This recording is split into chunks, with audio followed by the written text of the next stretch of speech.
मैं हूं अभिषेक मिश्रा और आज के क्लास में हम लोग 12वीं कक्षा की दूसरी कविता सॉन्ग ऑफ माई सेल्फ देखने वाले हैं, जिसके कवि वाल्ट व्हिटमैन है। आप लोगों को कवि का नाम या लेखक का नाम जरूर याद कर लेना चाहिए, क्योंकि इससे बोर्ड एग्जाम में क्वेश्चन पूछे जाते हैं और 5 नंबर के क्वेश्चन तो इसे मिलाने के लिए पूछे जाते हैं, कविता का नाम और कवि का नाम। इसके अतिरिक्त ऑब्जेक्टिव में भी क्वेश्चन पूछे जाते हैं।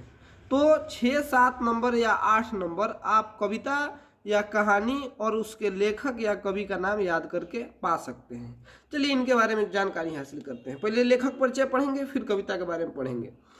पहले वाल्ट व्हिटमैन का जन्म 1819 में हुआ था और 1892 में ये मर गए थे।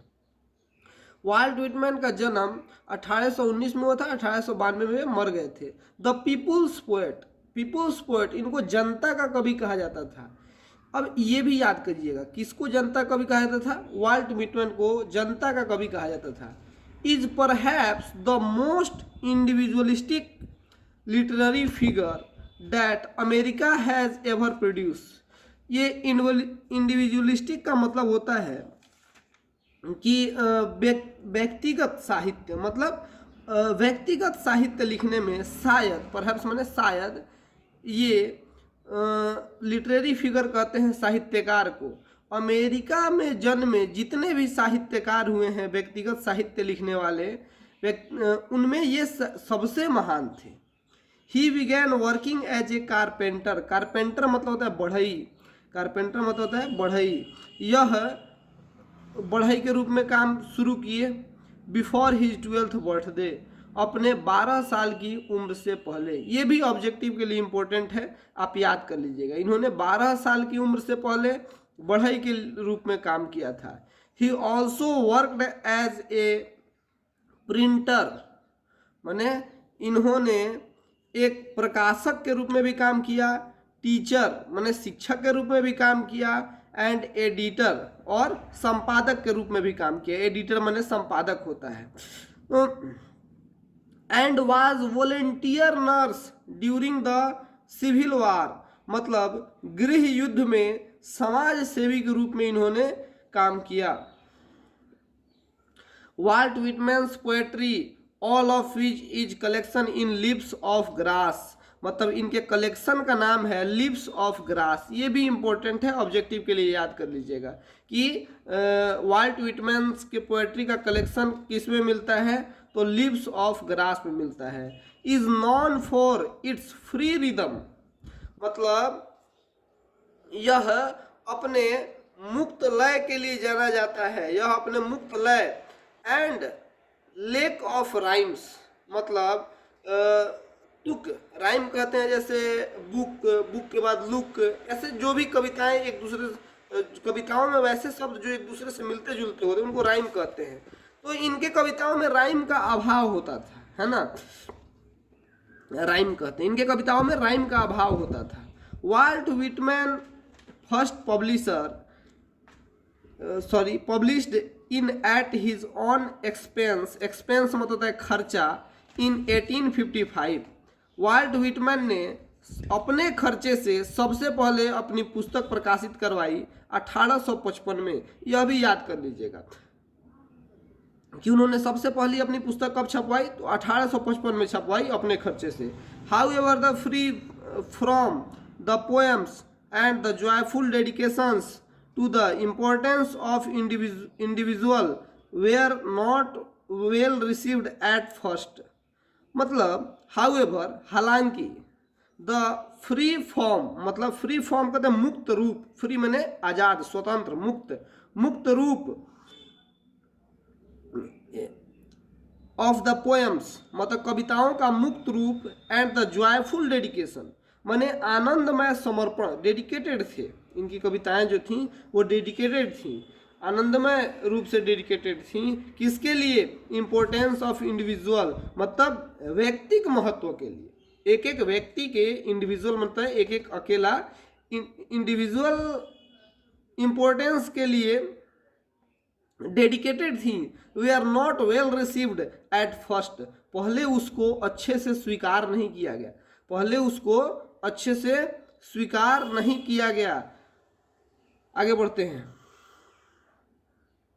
In fact this collection of poems cost Whitman his job, जबकि पहली कविताओं के संग्रह का कीमत विटमैन को अपना जॉब देकर चुकाना पड़ा, जॉब गंवा कर चुकाना पड़ा।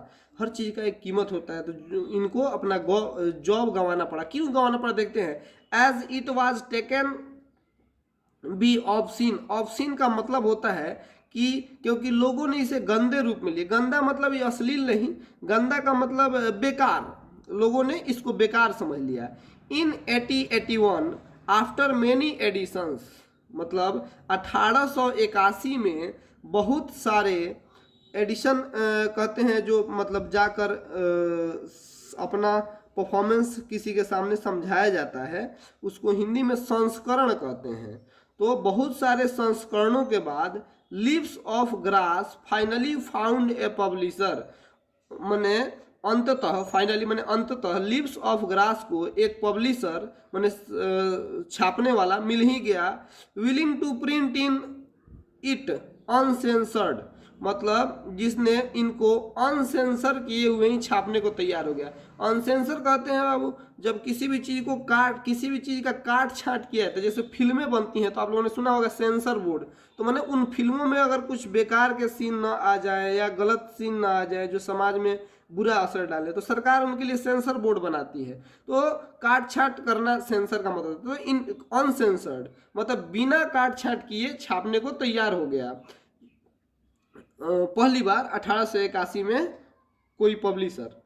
Translations of this collection were enthusiastically मतलब रिसीव्ड इन यूरोप, मतलब इस कविता के ट्रांसलेशन में अनुवाद यूरोप में उत्साह से स्वीकार किया गया। ठीक है, उत्साह से स्वीकार किया गया।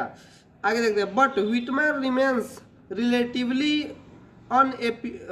अनएप्रिसिएटेड, मतलब इन अमेरिका, लेकिन विटमैन अमेरिका में अनएप्रिसिएटेड रहे। अनएप्रिसिएटेड का मतलब होता है कि अगोचर रहे, माने गायब रहे। अमेरिका के लोगों ने इनको उतना पसंद नहीं किया। उन्हीं के अमेरिका के थे, लेकिन उनके कविताओं के अनुवाद को यूरोप में पसंद किया गया, लेकिन अमेरिका के लोगों ने ही पसंद नहीं किया। It was only after his death that he could appreciation in America, मतलब उनके मृत्यु के बाद ही अमेरिका में उनको एप्रिसिएशन मिला, मतलब स्वीकारिता मिली। इन अमेरिका में for his original innovative expression में होता है व्यक्त करना, और इनोवेटिव मतलब है नयापन, नवीनता, आविष्कार। तो इनके ओरिजिनल मतलब वास्तविक आविष्कार और अभिव्यक्ति के लिए, किस चीज़ का व्यक्ति के लिए, तो अमेरिकन इंडिविजुअलिज्म, मतलब अमेरिकन इंडिविजुअलिज्म मतलब वही अमेरिका में व्यक्तित्व या व्यक्तिवाद के महत्व के लिए, अमेरिकन व्यक्तिवाद के महत्व पर उन्होंने जो नवीनता व्यक्त किया था उसको अमेरिका में स्वीकार किया गया इनके मृत्यु के बाद ही। His important works include Leaves of Grass 1855, इनके महत्वपूर्ण काम Leaves of Grass 1855 and drum taps 1866, ये दो इनके महत्वपूर्ण किताब थी, इसको याद कर लीजिएगा। लीव्स ऑफ ग्रास 1855 और ड्रम ट्रैप्स 1866। अब हम लोग पोएम पढ़ेंगे। पोएम को मैं लाइन बाय लाइन, जबकि मैं लाइन बाय लाइन नहीं कहूँगा, मैं शब्द बाय शब्द आपको बता दूंगा, हर एक वर्ड बाय वर्ड, हर एक वर्ड को एक्सप्लेन कर दूंगा इसका मतलब क्या होता है। सबसे पहला लाइन देखते हैं। आई सेलिब्रेट माई सेल्फ, मतलब सेलिब्रेट माना होता है उत्सव मनाना, खुशी मनाना। आई सेलिब्रेट माई सेल्फ, मैं स्वयं खुशी मनाता हूँ। एंड सिंग माई सेल्फ, और स्वयं गाता हूँ, स्वयं गीत भी गाता हूँ, स्वयं खुशी भी मनाता हूँ। And what I assume, assume मतलब होता है सोचना या मानना, अर्थात मैं जो सोचता हूँ, व्हाट आई एज्यूम, और मैं जो सोचता हूँ, यू शैल एज्यूम, तुम भी वह सोचोगे। यहाँ देखिए फ्यूचर टेंस में चला जाएगा, यू शैल एज्यूम, वह तुम भी सोचोगे जो मैं सोचता हूँ। For every atom belonging to me, क्योंकि यहाँ फॉर का मतलब हो जाएगा क्योंकि। For every atom belonging to me, क्योंकि प्रत्येक कण जो मेरे अंदर है, as good belongs to you, वो तुम्हारे अंदर भी है। As good belongs to you मतलब जो मेरे अंदर कण है वो तुम्हारे अंदर भी है। आई लोफ एंड इनवाइट माई सूल, लोफ का मतलब होता है घूमना फिरना।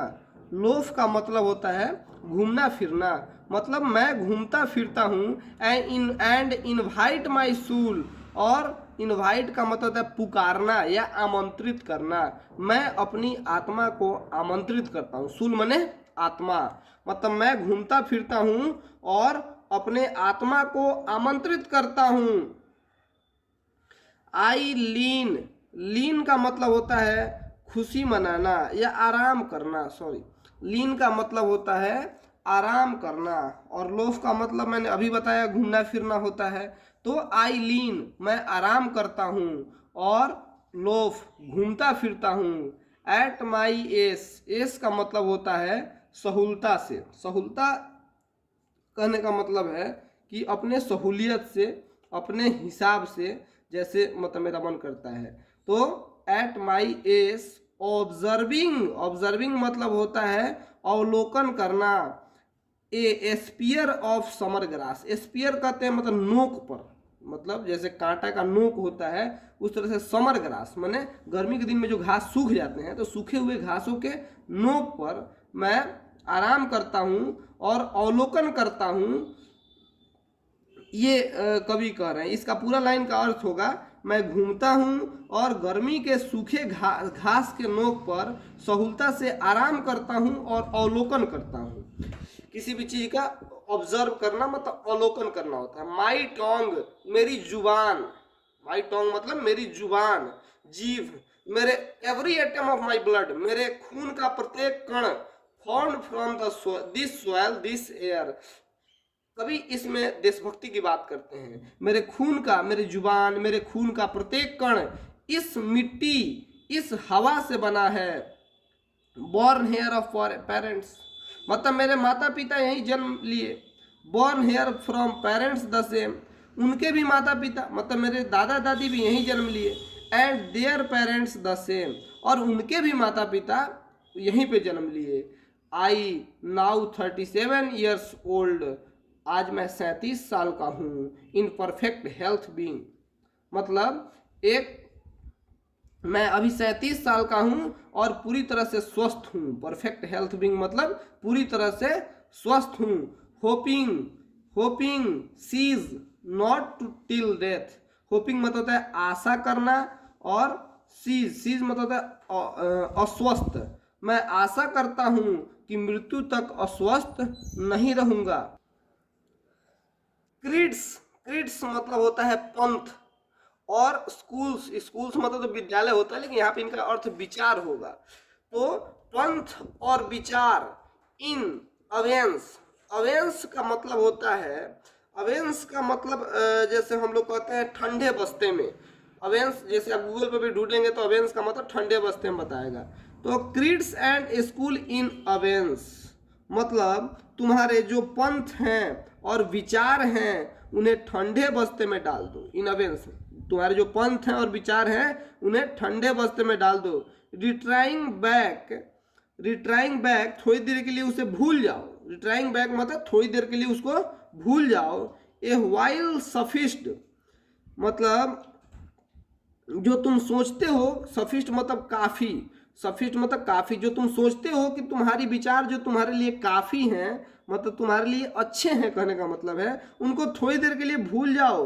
Eight what they are but never forgotten मतलब, और एट वाट दे आर जो भी तुम्हारे विचार हैं उसको थोड़ी देर के लिए भूल जाओ, क्योंकि तुम उन्हें सोचते हो कि तुम्हारे लिए काफ़ी हैं, बट नेवर फॉरगेटन लेकिन तुम उसे नहीं भूलोगे।